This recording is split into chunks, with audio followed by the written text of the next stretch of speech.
What up, world? Um, y'all know what it is, man. It's movie talk. Not one I really wanted to do right now. Maybe down the road, but given the events of the past couple weeks, um, I'm gonna do a movie talk. I'm talking about Robin Williams. Um, yeah, he's a talent that I feel like a lot of people take for granted. Everybody knows how great he is, but don't nobody talk about him.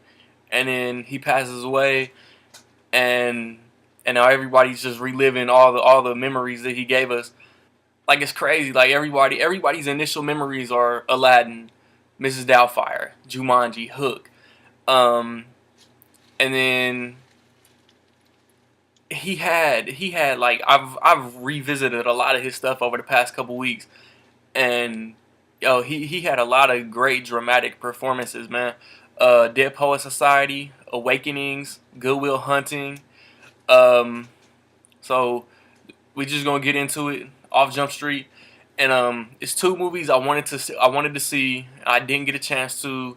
That's 1 Hour Photo, and The Fisher King, and just to see if they could have maybe been included on the list. So just know if you wondering how come these movies aren't on your list, because those two I haven't seen. At number 10, I got Insomnia, and maybe, quite arguably, Christopher Nolan's most underrated movie. It was the movie he did right after Memento, right before Batman Begins, and I believe it's based off a Stephen King novel. And Robin Williams plays an author in Alaska, and the sun never goes down. And he might be doing some fucked up shit. You know what I'm saying? He might be involved in some illegal activity. And Al Pacino is the detective, pursuing him. And Hilary Swank is in it. And it came out around the same time as 1 Hour Photo, and it was around the same time that Robin Williams started dipping into some really dark, dramatic characters. Just what Nolan got out of Robin Williams in that movie was good, man. At number 9, I got Awakenings, and in Awakenings, Robin Williams plays a doctor who he works at a facility where basically all the patients are like in a catatonic state, and like they can see, and like they've lost like their motor skills or whatever, and he's working with the patients, and he develops you know um a type of medication that gives them their lives back, basically. And it's directed by Penny Marshall. Robert De Niro is in it, and Robert De Niro plays one of the patients. And man, this movie is fucking sad, because you see all these patients, and how they recover, and then what happens toward the end of the movie, and you just feel for all of them. At number 8, I got Jack, and I love Jack, like, for real. Jack was one of my favorite movies growing up, and it's directed by Francis Ford Coppola, and I don't think a lot of people knew that, man. Robin Williams worked with some great directors, um, but Robin Williams, he is Jack. First, his mom is Diane Lane, and second, J Lo is his teacher. I would have loved to have been Jack, and then he was 10 years old, but he looked older. When he was graduating high school, he looked like an old man. When he was 10, he looked 40. Bill Cosby was in the movie, and like, this movie was like perfect for Robin Williams, because he was one of them comedians who influenced people like Jim Carrey and Adam Sandler, who just act like grown ass kids. And like, I just feel like Jack is one of his most underrated movies. And shit, he tried to run game on J Lo. If I was him, I would have done the same thing. Can we please get Jack on Blu-ray? At number 7, I got Good Morning Vietnam. I'm recording this shit at like 1:30 in the morning. I was gonna open my video and try to do a little Good Morning YouTube, like he opens with that Good Morning Vietnam.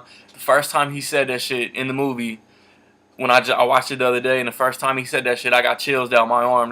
That shit is iconic. That's one of his most quotable, most memorable lines. He's in Vietnam and he's a DJ. He goes completely against format. He's an Air Force soldier and he's working with a bunch of Army dickheads. And he basically makes the show his own.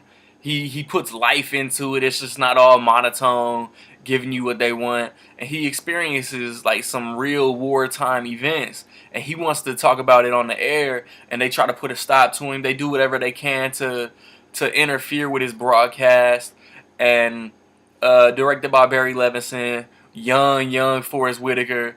Um, one of his better movies in the '80s, definitely. At number six, I got a childhood classic, 1995, Jumanji. This was another movie that I was just thinking like, yo, it would be so cool to actually be this character because he comes from a richy, yuppie, uppity ass family. His dad doesn't pay him any attention. He gets his board game, and him and his friend, he rolls the dice. Next thing you know, he's in the board game. And then some kids played by Kristen Dunst and I don't remember the boy's name off the top of my head. They find the game.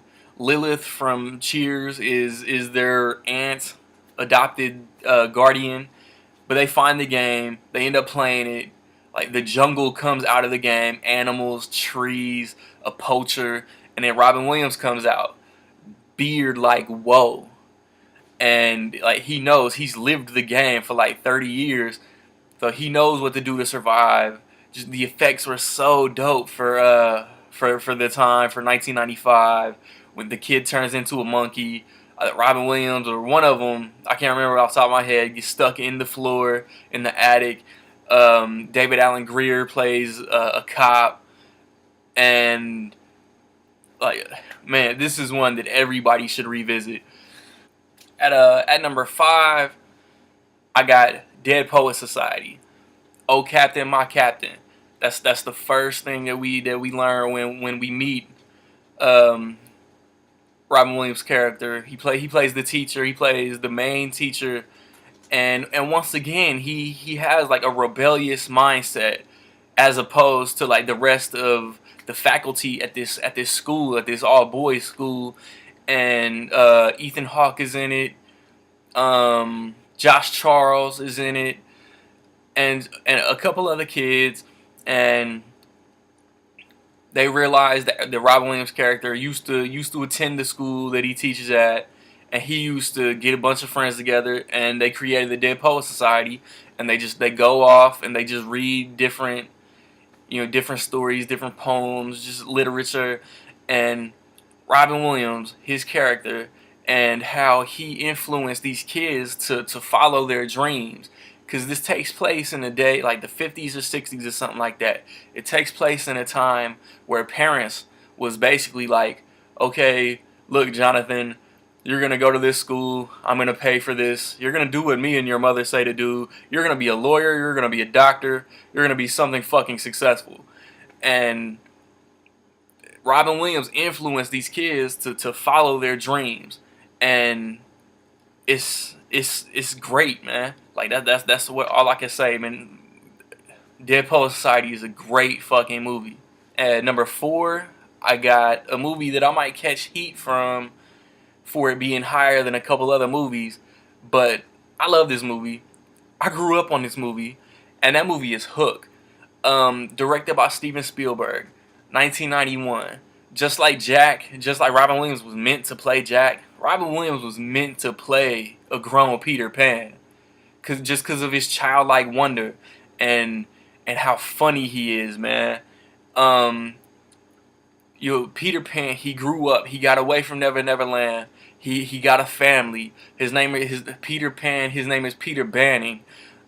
Just to see like all the characters we know, how aged Wendy got, and Julia Roberts as Tinkerbell. Dustin Hoffman is great as Captain Hook, who kidnaps Peter's kids, Robin Williams' kids. So Peter Pan has to go to Never Never Land, and he has to remember who he really is. And then just Rufio, man. Rufio was cool. The Lost Boys was cool.